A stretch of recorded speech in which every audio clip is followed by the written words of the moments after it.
Эта сумка 2 месяца лежала в моем чемодане, прежде чем я решила ее распустить.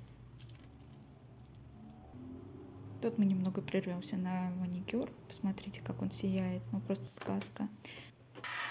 В любом творчестве бывают случаи, когда изделию нужно дать вторую жизнь. Здесь то же самое. На время я вас оставлю с этими приятными звуками, вернусь чуть позже.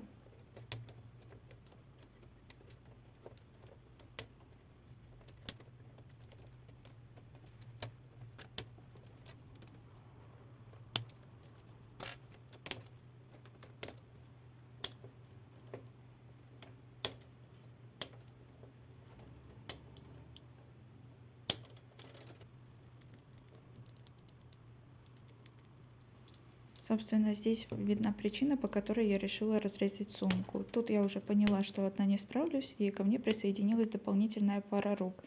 И вот что осталось от сумки.